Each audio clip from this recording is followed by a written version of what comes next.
이것만 피해도 무조건 좋은 차 살 수 있어요.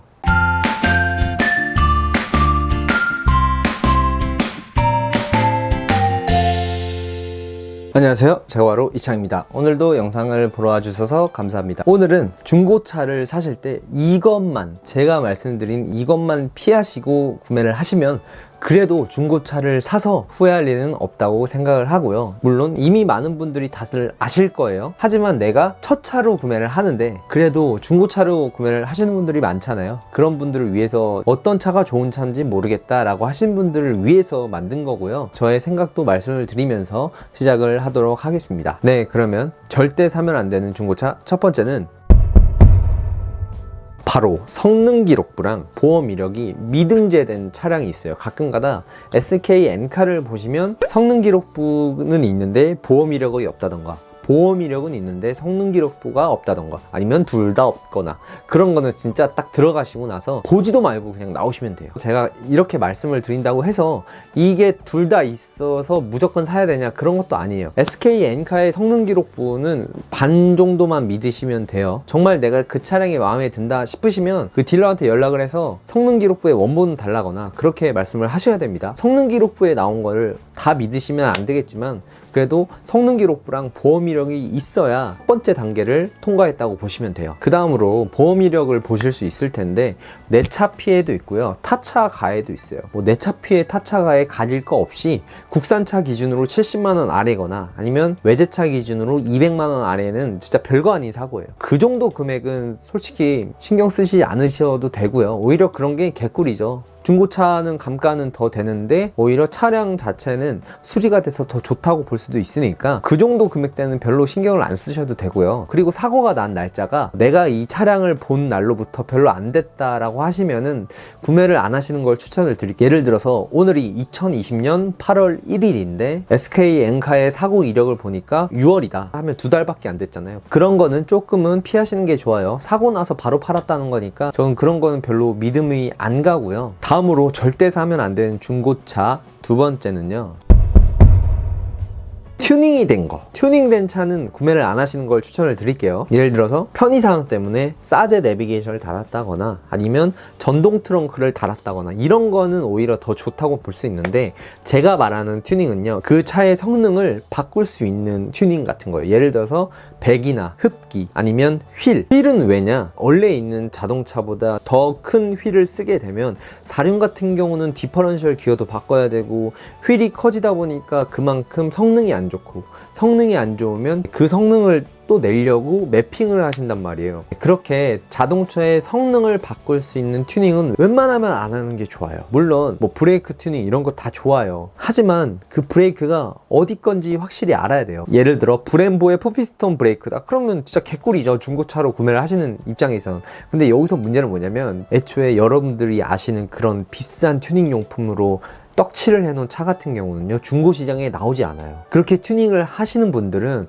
차량을 되파실 때 순정화 작업을 한 다음에 팔거든요. 왜냐면 같이 팔면은 가격이 똥값이 돼요. 그 부품값을 다 못 받는단 말이에요. 그렇게 정말 좋은 부품을 쓰고 정말 튜닝에 몇 천만 원을 들이시는 분들은 차량 관리도 굉장히 잘하지만 차량을 파셨을 때 손해를 너무 많이 보니까 차라리 각계 판매를 하시고 순정화 작업을 한 다음에 순정으로 파신단 말이에요. 그러니까 그냥 여러분들이 중고차를 구매하셨을 때 이거 튜닝이 좀 되어 있다 라고 하는 거는 그렇게 좋은 튜닝이 아닐 가능성이 커요. 그러니까 웬만하시면 그냥 순정을 구매하시는 걸 추천을 드릴게요. 다음으로 절대 사면 안 되는 중고차 세 번째는요, 사용 이력이 있는 차는 웬만하시면 그냥 패스를 하는 게 나아요. 물론 이 영상을 보시는 분들에 한해서 내가 차에 대해서 잘 모르고 처음으로 중고차를 사시는 분들한테만 해당이 돼요. 렌트 이력이 옛날에는 굉장히 안 좋았어요. 왜냐면 옛날 같은 경우는 단기 렌트가 굉장히 많아서 너도 타고 쟤도 타고 쟤도 타고 하니까 차량 관리도 안 될 뿐더러 차가 굉장히 상태가 안 좋았거든요. 하지만 요즘에 들어서는 장기 렌트 차잖아요. 이거 보시는 분들도 장기 렌트를 하시는 분들도 있을 거예요. 그만큼 장기 렌트는 1인이 타는 거라서 렌트카라고 생각하시면 안 되고 그냥 차라고 생각하셔도 되는데, 그런 장기 렌트 차를 더 싸게 살 수 있으니까 개이득이죠. 하지만 차량을 처음 구매를 하시고 차에 대해서 아무것도 모르시는 분들은 이게 장기 렌트 차인지 단기 렌트 차인지 구분이 잘 안 간단 말이에요. 그랬을 때 정말 내가 불안하다 싶으시면 그냥 용도 이력이 있는 거는 그냥 걸으시는 게 좋고요. 내가 조금이라도 더 싸게 사고 싶다, 내가 사고 싶은 차가 렌트 차인데 그럼 이건 어떡하냐 라고 하시면, 일단은 주행거리가 짧으면 장기 렌트일 확률이 높아요. 예를 들어서 1년에 한 15,000km 정도 아래로 탄 차량이라고 하면 장기 렌트일 확률이 굉장히 높고요. 또한 이거는 이제 거의 빼박인데, 만약에 내가 살려는 차가 렌트 이력이 있는데 옵션이 풀옵션이다, 아니면 풀옵션에 준하는 차량이다 라고 하시면 장기 렌트일 확률이 굉장히 높습니다. 거의 장기 렌트예요. 왜냐면 단기 렌트는 풀옵션 차량을 안 뽑거든요. 웬만하면 다들 깡통차나 중간 등급으로 이제 단기 렌트를 돌리기 때문에 풀옵션 차량을 구매를 하시면 될 것 같아요. 하지만 제가 아까 말씀드렸다시피 정말 내가 차에 대해서 모르고 중고차를 처음 구매하시는 분들이다 하시면 그냥 사용 이력이 있는 거는 그냥 걸으시면 돼요. 네, 다음으로 절대 사면 안 되는 중고차 네 번째는요, 네, 바로 누유된 차량입니다. 여기서 좀 조건이 붙어요. 만약에 차량이 7년이 안 됐는데 누유가 된 거면 조금은 의심을 해봐야 돼요. 그냥 걸으시면 될 것 같아요. 자동차에 있어서 누유는 굉장히 흔한 일이에요. 막 성능 기록부를 봤더니 미세의 누유가 있어서 이건 정말 안 좋은 차다, 이렇게 말할 수는 없어요. 왜냐면 엔진 같은 경우는 3만 개가 넘는 부품들이 들어가요. 그런 부품 중에서는 금속과 금속이 맞부딪혀서 이제 체결을 해야 되는 부분들이 있는데, 물론 그런 부분들을 금속으로 체결을 할 수도 있지만 고무로 체결을 하는 부분도 있단 말이에요. 대표적으로 로커암 커버 같은 거는 고무 가스켓을 사용을 해서 그 부분 같은 경우는 8년 정도 이상 운행을 하시면 누유가 돼요. 미세 누유가 된단 말이에요. 그런 걸 보고 내가 안 좋은 차라고 말할 수는 없는 거고요. 그러니까 자동차는 원래 누유가 있는 차니까 어느 정도 누유는 그냥 감안을 하시고 사셔야 되는데, 만약에 내가 살려는 차가 연식이 7년이 안 지났는데 누유가 있다라고 하면 그래도 초보자분들은 그냥 걸으시는 게 좋지 않을까 합니다. 네, 다음으로 절대 사면 안 되는 중고차 다섯 번째는요,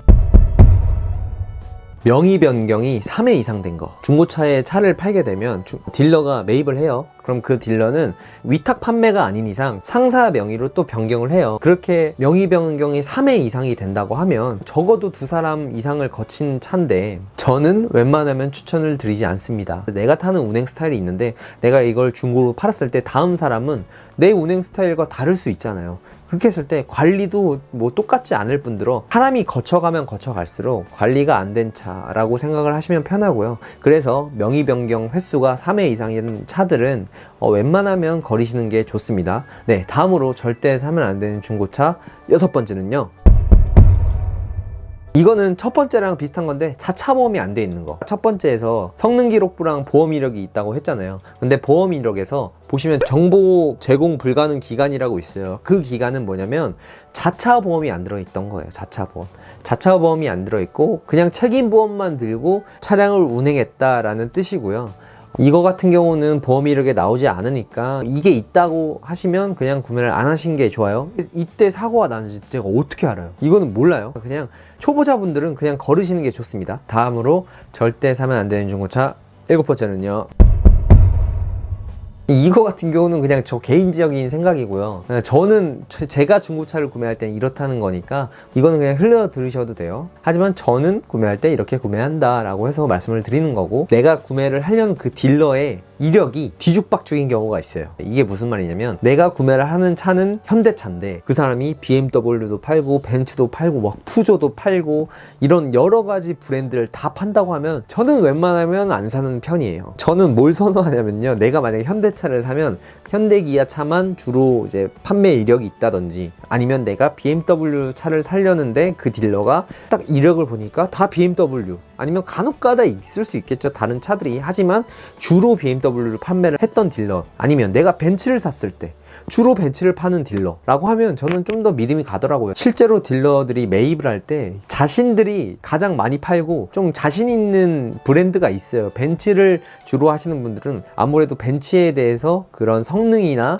아니면 고질병 등에 대해서 굉장히 잘 알아서 대처를 잘 하는 반면에, 여러 가지 브랜드를 파시는 딜러들은 잘 모를 수 있다 이거죠. 제 입장에서는, 물론 아닐 수도 있어요. 이거는 정확한 건 아니니까 그냥 저는 중고차를 구매할 때 이렇게 구매를 한다라고 보시면 되고요. 실제로 제 친구가 레이를 구매할 일이 있어서 저도 이제 도와줬었는데 결론적으로 굉장히 좋은 차를 구매를 했고요. 근데 그 딜러분이 레이만 100대를 파신 분이었어요. 이력이. 네, 그래서 저는 중고차를 구매를 할 때 그 딜러의 판매 이력, 브랜드는 어떤 게 주로 있는지 그런 것도 좀 보는 편이에요. 네, 그래도 마지막으로 말씀드린 거는 그냥 저의 개인적인 의견이고요. 뭐 아닌 경우도 있으니까 그냥 알아서 잘 걸러 들으시면 될 것 같습니다. 네, 오늘은 이렇게 해서 총 7가지에 대해서 절대 사면 안 되는 중고차 알아봤고요.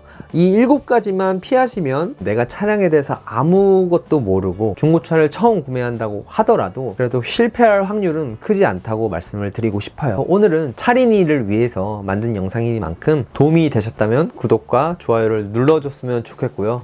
물론 강요는 아닙니다. 여러분들이 구독과 좋아요를 눌러주신다면 예, 감사합니다.